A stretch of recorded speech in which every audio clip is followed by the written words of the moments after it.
소장님, 저도 부동산 투자하고 싶은데 얼마만 있으면 돼요?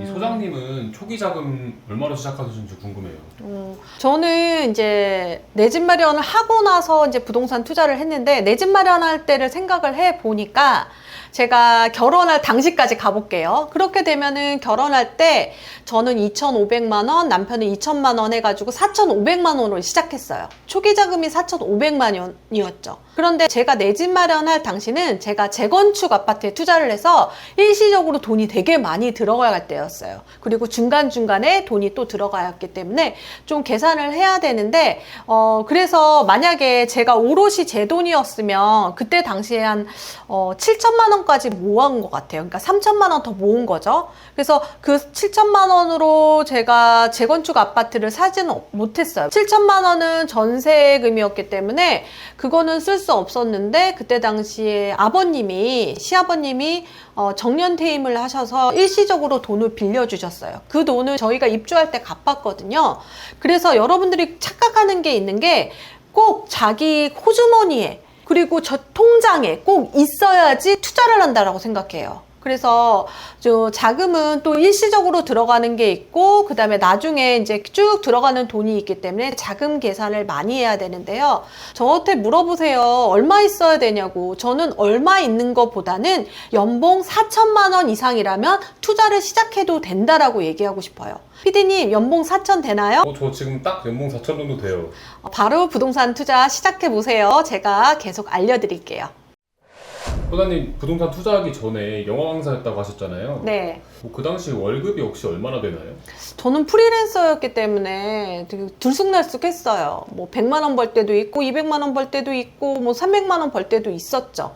그래서 조금 뭐 저축을 하기는 조금 힘들었지만 남편도 벌고 있었기 때문에 그 수입으로 이제 저축도 하고 있었죠. 하지만 아이가 태어나면요, 돈이 너무 많이 들어가요. 그럼 그렇게 돈이 많이 들어가는데 그 수입에서 어떻게 투자금을 모으셨어요? 처음에 경매 투자를 할 때는요, 그 계약금 10% 정도가 필요한 거예요. 그래서 그 10%로 하고 최대 막 대출을 냈어요. 90%까지 냈어요.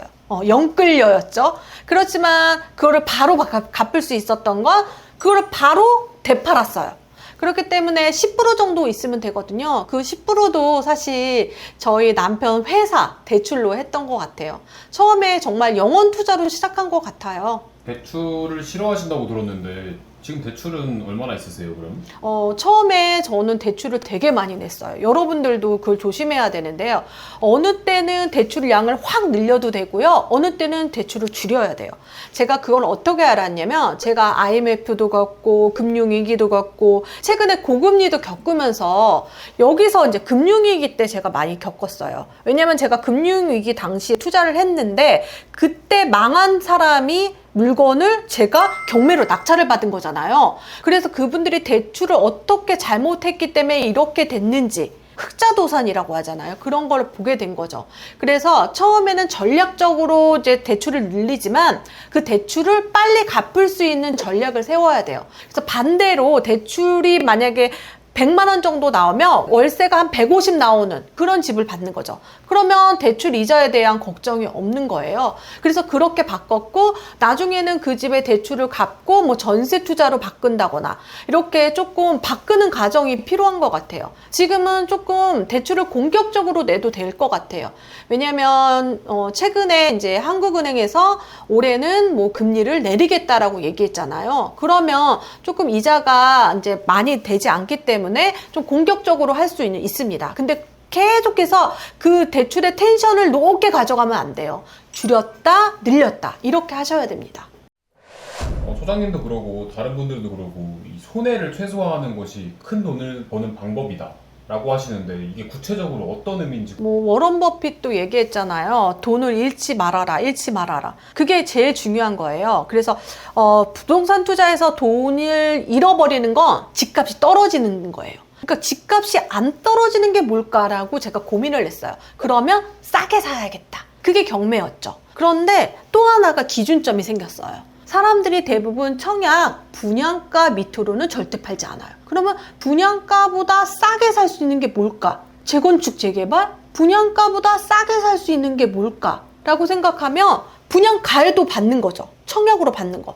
이렇게 가격에 대해서 싸게 받는 거에 대해서 고민을 하게 된 거죠. 그래서 금매를 사야겠다. 이렇게 되면은 이거보단 떨어지지 않겠지라는 기준으로 하니까 가격이 오르더라고요. 그래서 여러분들이 돈을 벌고 싶다면 이거보다는 안 떨어지겠지. 그런 생각을 가진다면 부동산으로 돈을 벌 수 있습니다. 결국엔 그 말이 이 리스크가 큰 투자는 경계한다 이런 느낌인 것 같은데 이런 원칙은 실제로 어떻게 도움이 됐나요? 리스크가 큰 거는요, 하이 리스크, 하이 리턴이에요. 사실 리스크가 크면 큰 돈을 버는 거죠. 그래서 제가 그동안에 큰 돈을 벌다가 망한 사람들의 특징을 보면은 큰 돈을 벌기 위해서 공동 투자를 한다거나 큰 돈을 벌기 위해서 계획도 없는 그런 곳에 뭐 땅 투자를 한다거나 그런 것들을 많이 하더라고요. 그래서 저는 리스크가 줄어들어도 소득이 줄어들어도 리스크가 적은 거를 저는 해야 된다는 생각을 했어요.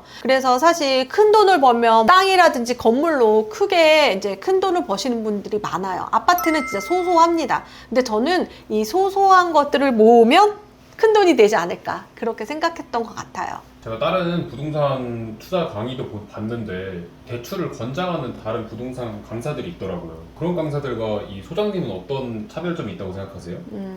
저는 대출을 권장하는 것도 맞다라고 생각해요. 하지만 무작정 권장하면 안 되는 것 같아요. 사람마다 다르더라고요. 그래서 저는 강의를 할 때 거의 개인 상담을 다 하거든요. 그래서 최근에 어떤 분 같은 경우는 공무원 부부가 있었어요. 근데 진짜 돈이 없어서 투자를 못 하는데 공무원 대출을 해가지고 이제 투자를 하셨거든요. 근데 공무원 같은 경우는 그 대출은 원래 자기의 그 연금이나 퇴직금에서 가져오는 거니까 그 대출은 좋은 거잖아요. 그러니까 그 사람은 하라고 했는데 어떤 분은 자기가 내년에 회사를 그만둔다라는 거예요. 그래서 이러면 안 되겠다. 대출을 줄여야 된다. 얘기했거든요. 그러니까 각자 다른다라는 거죠. 다 보편적으로 하면 안 된다. 소득이라든지 그 다음에 향후 미래 소득까지 저는 봅니다. 그리고 아이가 언제 태어났는지도 봐요. 결혼을 언제 하는지도. 그래서 생애 주기별로 대출 주기도 있다. 그렇게 생각이 드네요. 지금 뉴스 보면 부동산 시장이 엄청 뜨겁잖아요. 그럼 지금 상황에서 리스크 관리는 어떻게 해야 좋을까요? 지금 리스크가 제일 큰 리스크는요, 양극화예요. 초양극화인 것 같아요. 지금 뭐 원베일리라든지 이런 데는 106억에 팔렸대요. 근데 그걸 올 현금으로 샀다고 합니다. 그것도 누가? 부산에 사는 지방에 거주하시는 분이 샀대요. 그런데 지금 지방에 집도 안 팔리거든요. 그래서 이 리스크 관리 중에서는 지금 초양극화 시대에 우리가 어떻게 해야 되는지가 제일 중요해요. 저희가 이거 초양극화에서 그렇게 비싼 100억짜리 아파트 사신 분은 제 유튜브를 보지 않을 거예요. 그러면 이 중간단에 있는 사람들은 어떻게 해야 되는지, 돈 관리는 어떻게 하고 대출은 어떻게 해야 되는지, 이런 리스크 관리가 제일 중요한 것 같아요. 그래서 저는 이 리스크 관리 힘들어 하시는 분들을 많이 봤어요. 근데 저는 제가 다 겪어봤잖아요. 제가 그 겪어본 거 이번에 잘 알려드리려고 합니다. 그래서 무료 강의 한번 참여해 보시면 좋을 것 같아요. 그거 고정 댓글에 있어요. 고정 댓글로 오셔서 제 얘기, 그리고 제가 어떻게 리스크 관리하는지 알려드릴게요.